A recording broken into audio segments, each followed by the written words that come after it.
اعوذ باللہ من الشیطان الرجیم بسم اللہ الرحمن الرحیم یسألونک ماذا ينفقون قل ما انفقتم من خیر فللوالدین والاقربین والیتامى والمساکین وابن السبیل وما تفعلوا من خیر فإن اللہ بہ علیم۔ سبحان اللہ۔ حضرت سیدنا عمر بن جموح یہ صحابی رسول ہے، یہ بوڑھے بھی تھے اور پیسے والے بھی تھے۔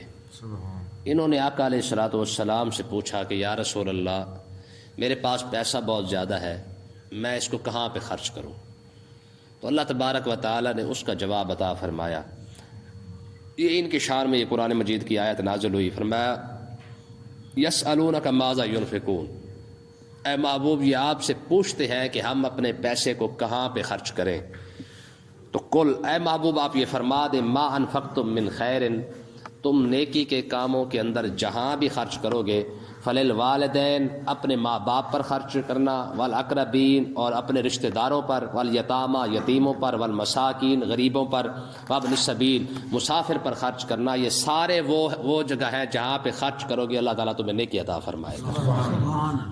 وما تفعلوا من خیر، اور تم جو بھی نیکی کرو فإن اللہ بہ علیم، بے شک اللہ تعالیٰ جو ہے وہ اس نیکی کو جاننے والا ہے۔ تو اللہ تبارک و تعالیٰ نے اس آیت کے اندر یہ چار پانچ جگہوں پر جو ہے ارشاد فرمایا ان جگہوں پر خرچ کرو۔ دیکھیں رب کا کوئی بھی حکم جو ہے وہ حکمت سے خالی نہیں ہوتا ہے، ٹھیک ہے جی، کوئی بھی کلام، کیونکہ سارا کا سارا قرآن جو ہے حکمت سے بھرا پڑا ہے، تو یہاں پہ اللہ تبارک و تعالی نے یہ 5 مقام ارشاد فرمائے ہیں، ان میں سب سے پہلا جہاں پر پیسہ خرچ ہونا چاہیے وہ ماں باپ ہے، ٹھیک ہے، ماں باپ پر پیسہ خرچ کرنا، فرمایا کہ یہ اتنی بڑی نیکی ہے جس کو اللہ تبارک و تعالی نے سب سے پہلے بیان فرمایا ہے، ٹھیک ہے، والاقربین اور اس کے بعد رشتہ داروں پر خرچ کرنا۔ دیکھیں اب اس آیت کو بخاری شریف کی آیت سے ملائیں، آقا علیہ الصلوۃ والسلام نے ارشاد فرمایا جو بندہ عزت چاہتا ہے وہ لوگوں کو کھانا کھلائے، اللہ تبارک و تعالیٰ اسے عزت عطا فرما دے گا، ٹھیک ہے۔ تو اب جب لوگوں کو کھانا کھلانے سے کے اندر اگر عزت مل سکتی ہے تو اپنے ماں باپ اور اپنے رشتہ داروں کی ضرورت پوری کرنے پہ کیوں نہیں عزت مل سکتی ہے؟ تو اس لیے اگر کوئی شخص چاہتا ہے کہ اسے اس کی برادری کے اندر عزت مل جائے تو سب سے پہلے اپنی برادری کا خیال کرے، اللہ تعالیٰ اسے پوری برادری کے اندر اپنی پوری کیا کہتے ہیں قبیلے کے اندر اپنی برادری کے اندر اللہ تعالیٰ اسے عزت عطا فرما دے گا، ٹھیک ہے۔ دیکھیں میں آپ کو ایک اور بات بتاؤں، یہ دیگوں کا جو کانسیپٹ ہے نا، یہ آج سے کوئی 25-30 سال پہلے نکلا ہے، وگرنہ اس سے پہلے یقین کریں لوگوں کے پاس جب بھی پیسہ آتا تھا نا وہ یہ دیکھتے تھے کہ یار ضرورت مند کہاں ہے۔ امام حسن رضی اللہ تعالیٰ عنہ کو جب وصال ہو گیا نا، امام حسن رضی اللہ عنہ کا، ٹھیک ہے جی، جب آپ کو غسل دینے کے لیے جب آپ کے کپڑے اتارے گئے تو اس وقت آپ کے جسم مبارک پر اتنے بڑے بڑے گٹے بن چکے تھے، ٹھیک ہے نا جی، گٹے سمجھتے نا جی، پک جانا جسم کا۔ تو غسال نے پوچھا، انہوں نے کہا کہ یہ تو جنت کا سردار ہے، یہ تو شہزادہ کائنات ہے، اس کے جسم پر ایسے نشان، آخر وجہ کیا ہے؟ تو گھر والے پھر رو پڑے، انہوں نے کہا بات یہ ہے جب رات ہو جاتی تھی سارے لوگ سو جایا کرتے تھے، امام حسن اپنے کندھے پر، اپنے موڈے پر، کندھے پر جو ہے وہ سامان رکھتے اور ضرورت مندوں کے گھر جا کے پہنچا کے آیا کرتے تھے، اور آج تک لوگوں کو پتہ نہیں ہے کہ ان کے گھروں کے اندر سامان پہنچانے والا کون تھا۔ جب امام حسن کا وصال ہوا تب جا کے لوگوں کو پتہ چلا، جب راشن نہ پہنچا نا ان کے گھروں میں تب ان کو پتہ چلا کہ یار وہ امام حسن ہی تھے جو اپنے کندھے پر یار بوریاں اٹھا کر، اپنے کندھوں پر سامان اٹھا کر لوگوں کے گھر پہنچایا کرتے تھے۔ نیکی تو یہ تھی، ٹھیک ہے نا جی۔ تو اللہ تبارک و تعالیٰ نے ارشاد فرمایا تم نے پیسہ خرچ کرنا ہی ہے تو ان پر خرچ کرو، اپنے ماں باپ پر خرچ کرو، اپنے رشتہ داروں پر خرچ کرو، ٹھیک ہے، والیتامى والمساکین وابن السبیل، تم ان پر خرچ کر کے دیکھو، پھر دیکھو اللہ تعالیٰ تمہیں کتنا اجر عطا فرماتا ہے، ٹھیک ہے نا جی۔ اگلی آیت دیکھیں جی، کتب علیکم القتال، اللہ تبارک و تعالیٰ نے ارشاد فرمایا تم پر جنگ جہاد جو ہے وہ فرض کر دیا گیا ہے، تم پر جہاد فرض کر دیا گیا ہے، وَهُوَ كُرْهٌ لَكُمْ، حالانکہ تمہیں ناپسند ہے، تمہیں ناپسند ہے، لیکن جہاد تم پر فرض کیا گیا ہے۔ آقا علیہ السلام نے ارشاد فرمایا ہجرت ختم ہو گئی ہے لیکن میری امت پر جہاد قیامت تک کے لیے فرض ہے، سمجھ آئی؟ اور آگے دیکھیں پھر اس بات کو، فرمایا عسیٰ ان تکرہوا شیئا وہو خیر لکم، ہو سکتا ہے تم میں سے کسی چیز کو تم جو ہے وہ ناپسند کرو، وہو خیر لکم، لیکن تمہارے لیے بہتر ہو سکتی ہے، ٹھیک ہے نا. ہو سکتا ہے تم کسی چیز کو ناپسند کرو لیکن وہ تمہارے لیے بہتر ہو. وَآسَىٰ أَن تُحِبُّوا شَيْئًا وَهُوَ شَرٌّ لَكُمْ. اور بعض چیزیں ایسی بھی ہو سکتی ہے کہ تم انہیں پسند کرو لیکن تمہارے لیے اچھی نہ ہو. وَاللَّهُ يَعْلَمُ. اللہ ہی بہتر جانتا ہے. وَأَنتُمْ لَا تَعْلَمُونَ. تم بہتر نہیں جانتے. تم تو جہاد کو ناپسند سمجھ رہے ہو نا, جس طرح ہماری قوم کہتی ہے جی پھر جنگ کسی مسئلے کا حل نہیں ہے. خدا کی قسم جنگ ہر مسئلے کا حل ہے. جہاد ہر مسئلے کا حل ہے. اگر جہاد مسئلے کا حل نہ ہوتا تو آج اسلام پوری دنیا میں نہ پھیلتا. کیوں جی 13 سال آقا علیہ الصلوۃ والسلام نے اپنا مکہ کے اندر گزارے ہیں. کتنے لوگوں نے کلمہ پڑھا ہے؟ 110 کے قریب غالباً 106 تھے یا 110. 13 سالوں کے اندر اتنے لوگوں نے کلمہ پڑھا ہے. اور جب حضور علیہ الصلوۃ والسلام مدینہ میں گئے ہیں اور جا کے بدر کے اندر جب پہلا کھڑکا ہوا نا مسلمانوں کا, تب جا کے جناب پورے عرب کو پتہ چلا کہ یار مسلمان واقعی کوئی نہ کوئی طاقت ہے.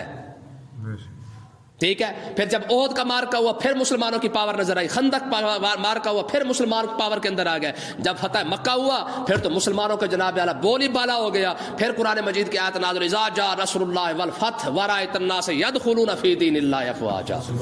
ٹھیک ہے نا. پھر جماعتوں نے کلمہ پڑھنا شروع کر دیا. نہیں یار واقعی پاور والے لوگ ہیں. ٹھیک ہے نا. آج لوگوں کو مسئلہ جنگ کسی مسئلے کا حل نہیں ہے. جنگ مسئلے کا حل نہ ہوتی تو صحابہ کرام کبھی بھی 2 سپر پاوروں کے ساتھ جا کے جنگ نہ چھیڑ دیتے. کیوں جی امریکہ نے جنگ کی تو چھیڑی ہر جگہ اور آج بھی سپر پاور ہے.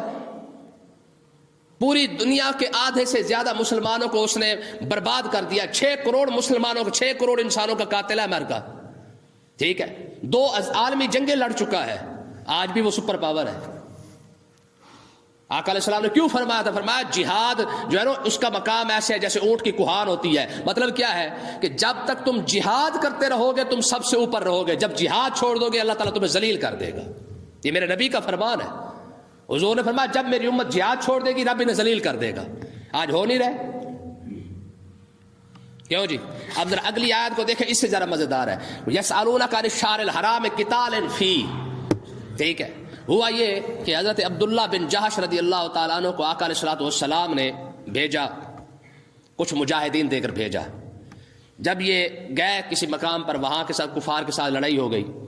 تو میں نے پہلے بھی آپ کو بتایا تھا کہ دور جاہلیت کے اندر اور دور اسلام کے اندر دونوں کے اندر جو ہے 4 مہینوں کی بڑی عزت کی جاتی تھی. اس مہینے کے اندر جو ہے وہ لڑائی نہیں ہوتی تھی. کون کون سے تھے؟ ذوالقعدہ, ذی الحج اور محرم اور رجب. یعنی 3 مہینے تو اکٹھے ہیں اور 1 مہینہ الگ ہے. ہوا یہ کہ جب صحابہ کرام رضی اللہ تعالیٰ عنہ مجمعین حضرت عبداللہ بن جاش جب آپ گئے جمادی اور ثانی کا یوں سمجھ لے کہ وہ لڑائی لڑ رہے تھے جمادی الثانی کے اندر.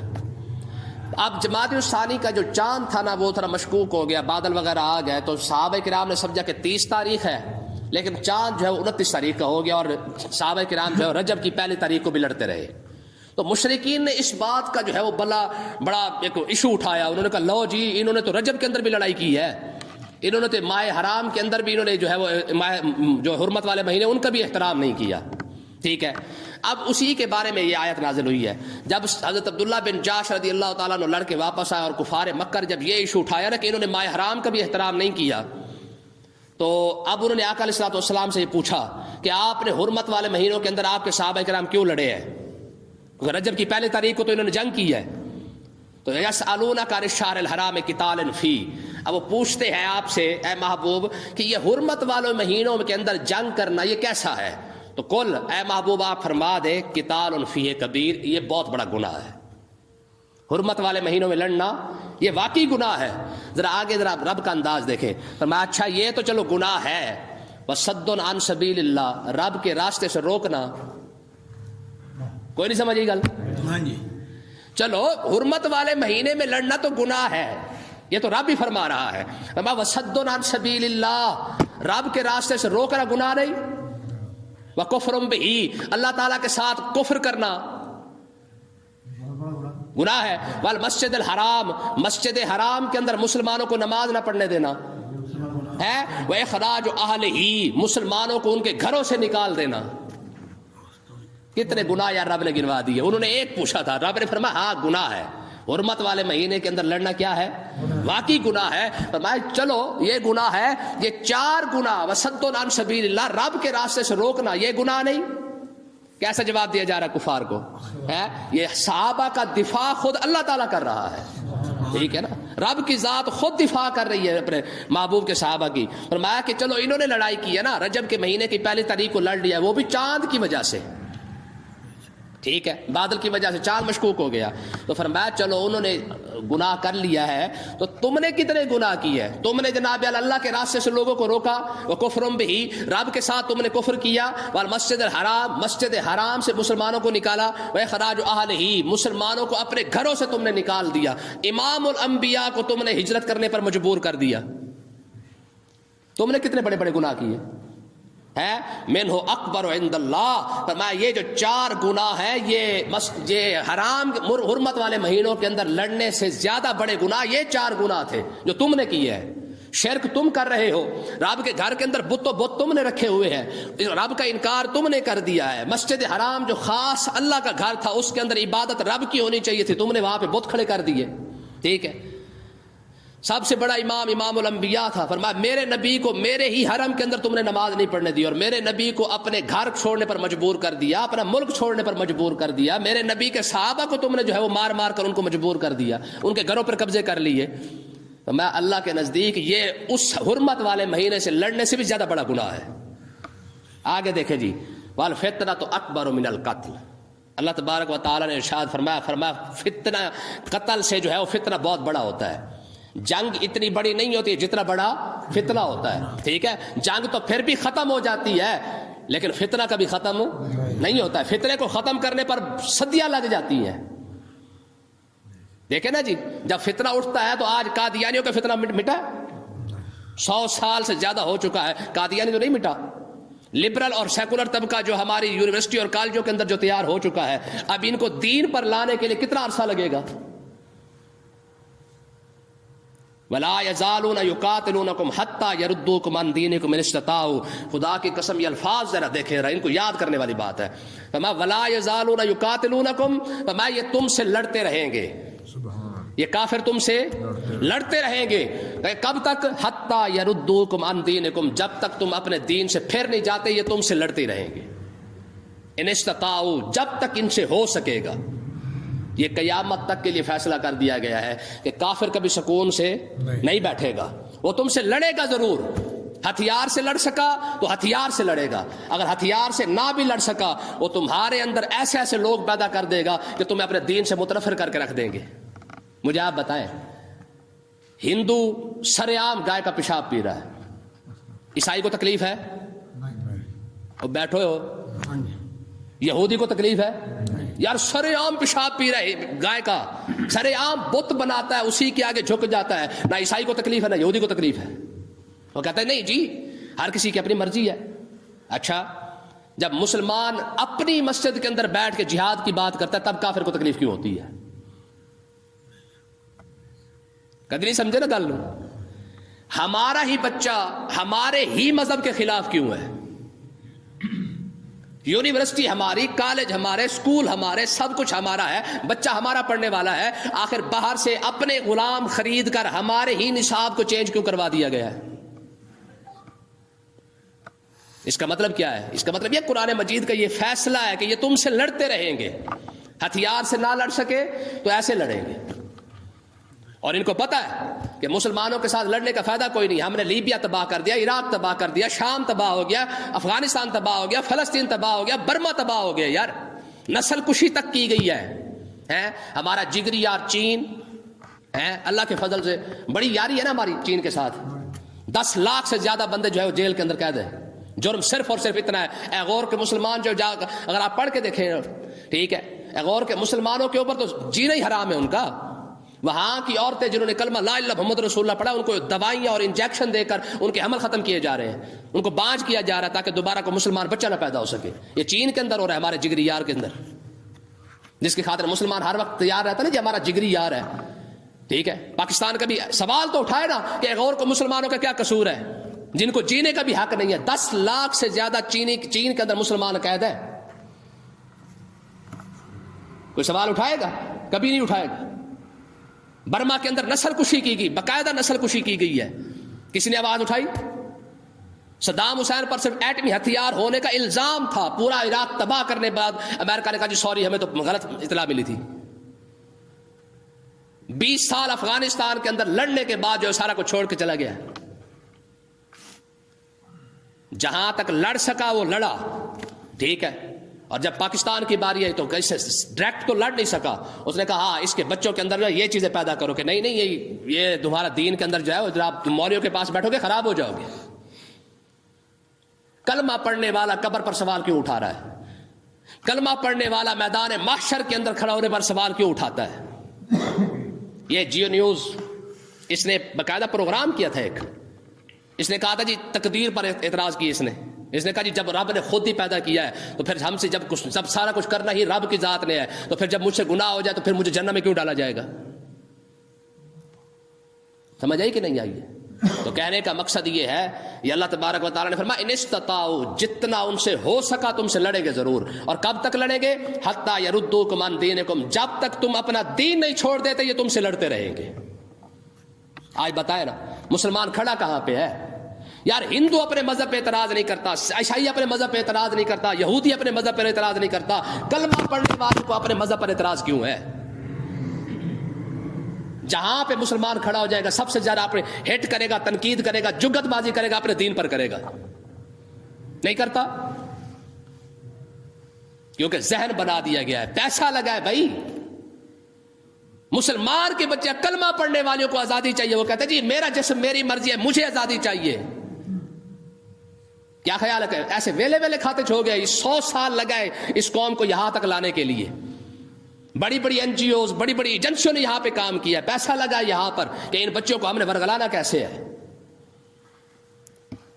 آپ کیا خیال ہے ایسے 8 مارچ کو جو اتنا بڑا بڑا جلوس عورتوں کا نکل آتا ہے؟ اللہ اکبر۔ آگے ذرا رب کے خبردار کرنے کی، تنبیہ کرنے کی بات دیکھیں، فرمایا وَمَن يَرْتَدِدْ مِنْكُمْ عَنْ دِينِهِ، فرمایا یہ تو تمہیں اپنے دین سے پھیرتے رہیں گے، اور تم میں سے جو اپنے دین سے پھر گیا، جو ان کی باتوں میں آ گیا، ہاں جی یہ ساری فساد کی جڑ تو مولوی ہے، سارا فتنہ تو مولوی کی وجہ سے پھیل رہا ہے، کیوں جی؟ چلے جی یہ بات ہے کہ نہیں ہے؟ مجھے آپ بتائیں، ڈاکٹروں کی آپس میں نہیں بنتی کسی کو اعتراض نہیں ہے، وکیلوں کی آپس میں نہیں بنتی کسی کو اعتراض نہیں ہے، انجینئروں کی آپس میں نہیں بنتی کوئی اعتراض نہیں ہے، یار سکول والوں کی آپس میں نہیں بنتی، ایک سکول کا نصاب الگ ہے، دوسرے سکول کا نصاب الگ ہے، تیسرے سکول کا نصاب الگ ہے، ہر سکول اپنی مرضی کی کتابیں پڑھا رہا ہے۔ کسی نے کبھی کہا کہ جب سکول اکٹھے ہو جائیں گے پھر ہم اپنا بچہ پڑھائیں گے؟ جب ڈاکٹر اکٹھے ہو جائیں گے پھر ہم آپریشن کروائیں گے؟ جب وکیل اکٹھے ہو جائیں گے تب ہم اپنا کیس لڑیں گے؟ پھر یہ اعتراض کیوں کہ مولوی اکٹھے ہوں گے پھر جا کے ہم دین پر عمل کریں گے؟ تو یہ طریقہ تھا اس قوم کو جو ہے وہ علماء سے دور کرنے کا۔ تو اللہ تبارک و تعالیٰ نے ارشاد فرمایا کہ تم میں سے جو بندہ ان کی باتوں میں آ گیا فیمت، اور انہی کی پیچھے چل کر وہ مر گیا، وہو کافر، وہ کفر پر مرا ہے، فاولئک حبطت اعمالهم فی الدنیا والآخرہ، فرمایا اس کے دنیا کے عمل بھی برباد ہو گئے، اس کے آخرت کے عمل بھی برباد ہو گئے، اولئک اصحاب النار، وہ جہنمی ہے، ہم فیہا خالدون، ہمیشہ جہنم کے اندر ہی رہے گا۔ یہ اس بندے کے بارے میں جو ان کی باتوں کے اندر آ گیا ہے۔ تو اس لیے نا تھوڑا سا ہوش کے ناخن لیں کہ ہم کہاں پہ کھڑے ہیں، اور ہم ترقی کی چکر کے اندر آ کر ہم نے اپنا کتنا کچھ خراب کر دیا ہے۔ اللہ تعالیٰ ہمیں سمجھنے کی توفیق عطا فرمائے۔